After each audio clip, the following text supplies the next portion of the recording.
Hello बच्चों, मेरे class में आप सभी का हार्दिक स्वागत है। आज मैं आप लोगों के समक्ष भारतेंदु हरिश्चंद्र जी के द्वारा लिखित नाटक अंधेर नगरी से एक प्रमुख पात्र महंत जी का चरित्र चित्रण लेकर उपस्थित हूँ।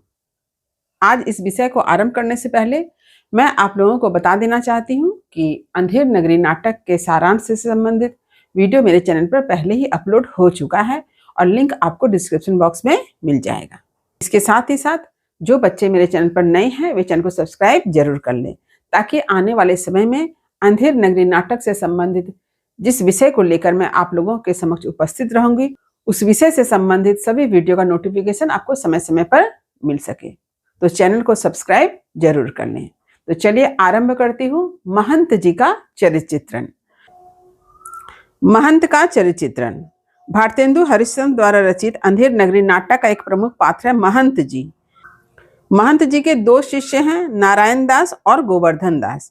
अंधेर नगरी नाटक में अन्य बहुत से पात्र हैं। इन प्रमुख कौन है? महंत जी और उनके दो शिष्य नारायण दास और गोवर्धन दास जी। महंत जी को नाटक के आरंभ व नाटक के अंत में दिखाया गया है। वे अपने व्यवहार व बुद्धि कौशल से पाठकों के मन मस्तिष्क पर अपना अमिट छाप छोड़ जाते हैं। वे बहुत ही सीधे सरल ढंग से जीवन यापन करते हैं। उनके चरित्र को निम्न शीर्षकों के माध्यम से समझा जा सकता है। तो उसके चरित्र की जो पहली विशेषता है वह है साधु समाज का प्रतिनिधि। महंत जी साधु प्रवृत्ति के हैं। एक सच्चे साधु में जितनी विशेषताएं होनी चाहिए वे सब हमें महंत जी के चरित्र में दिखलाई देती है। उनका स्वभाव अत्यंत गंभीर है। उनको घर गृहस्थी के प्रति कोई आकर्षण नहीं था। वे मितभाषी थे और गहन गूढ़ बात ही करते थे। मितभाषी माने जो कम बोलते हो। वे अत्यंत मधुर स्वर में भजन गाते हैं। उनके अनुसार ईश्वर भक्ति से ही मानव जीवन के कष्ट कटते हैं। कुछ उदाहरण क्या है देखिए। पहला, बच्चा बहुत लोभ मत करना। दूसरा, नहीं बच्चा हम इतना समझाया नहीं मानता, हम बूढ़े भय हमको जाने दे। यहाँ पर उनकी भाषा साधु संतों के समान साधुकड़ी है, इसे आप याद रखें। महंत जी के चरित्र की जो दूसरी विशेषता है वह है उनका दयालु स्वभाव। महंत जी दयालु स्वभाव के हैं। जब उनके शिष्य नगर में भिक्षा के लिए जाते हैं तो अपने शिष्य के हितैषी होने के कारण वे अपने शिष्य से कहते हैं कि मैं तो जाता हूं, पर इतना कहे जाता हूं कि कभी संकट पड़े तो हमारा स्मरण करना। वे अपने शिष्यों के लिए शुभ भाव रखते हैं। जब गोवर्धन दास अंधेर नगरी के आकर्षण में फंसता है तो वे अपने शिष्य से नगरी छोड़ देने का सुझाव देते हैं। उस नगरी में रहते हुए गोवर्धन दास जब संकट से घिर जाता है तब महंत उसके जीवन रक्षा के लिए वहां पहुंचते हैं और मूर्ख राजा को फांसी के फंदे पर ला खड़ा करते हैं। इस प्रकार वे दयालु व परोपकारी की तरह उसका साथ देते हैं। महंत जी के चरित्र की तीसरी विशेषता है बौद्धिक कुशलता के साथ चतुराई। महंत जी अत्यंत बुद्धिमान है और उसके साथ ही चतुर भी।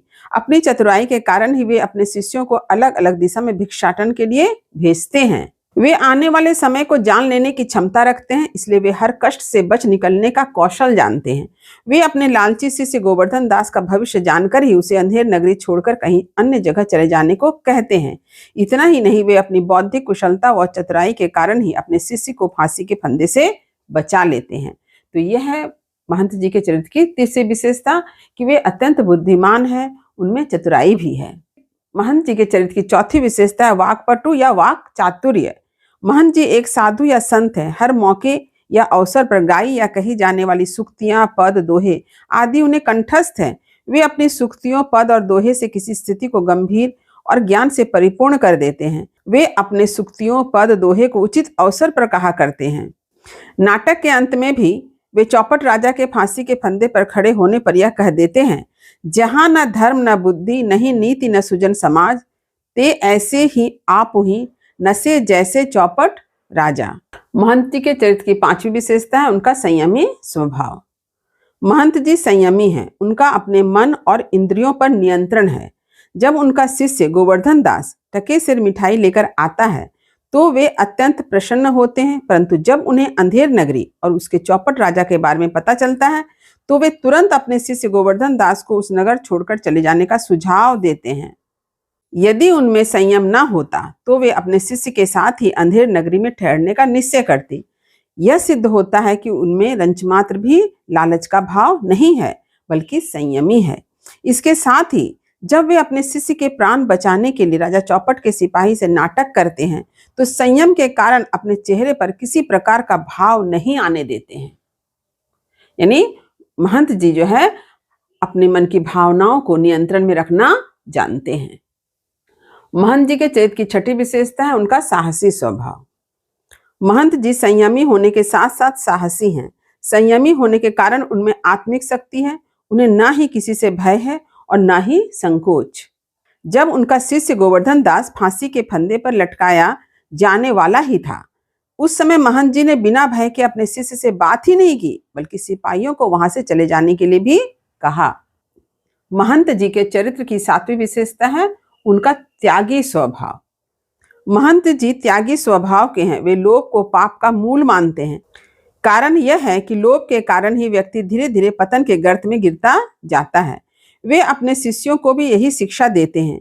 वे अत्यंत संयमी हैं और वे अपने जीवन की गुजर बसर के लिए थोड़े में ही अपना काम निकाल लेते हैं। वे अपने शिष्यों को कहते हैं, क्या कहते हैं देखिए, लोभ पाप का मूल है, लोभ मिटावत मान, लोभ कभी नहीं कीजिए, या मैं नरक निदान। यानी लोभ से ही पाप का जन्म होता है। पाप का मूल क्या है? लोभ। इसलिए हमें लोभ नहीं करना चाहिए। इसे मान, इज्जत, मर्यादा सब मिट्टी में मिल जाती है। महंत जी के चरित्र की आठवीं विशेषता है ईश्वर भक्ति, यानी वे ईश्वर के भक्त हैं। महंत जी संयमी, लोभ मुक्त, साधु संत प्रवृत्ति के हैं, अतः वे सच्चे ईश्वर भक्त हैं। वे अपने दोनों शिष्यों गोवर्धन दास और नारायण दास के साथ सांसारिक माया मोह से दूर रहकर ईश्वर भक्ति में अपना जीवन व्यतीत करते हैं। वे यह स्वीकार करते हैं कि संसार का प्रत्येक कार्य ईश्वरकृत है। वे अपने शिष्यों से कहते भी हैं, कोई चिंता नहीं, नारायण सब समर्थ है। राम की भक्ति में अटूट आस्था है, तभी तो वे कहते हैं, राम भजो राम भजो राम भजो भाई। इस प्रकार अंधेर नगरी नाटक का एक विशेष पात्र महंत जी है, जो विभिन्न प्रकार की विशेषताओं के स्वामी हैं, अर्थात उनके चरित्र में नाना प्रकार की विशेषताएं देखी जाती हैं। तो ये है महंत जी का चरित्र चित्रण।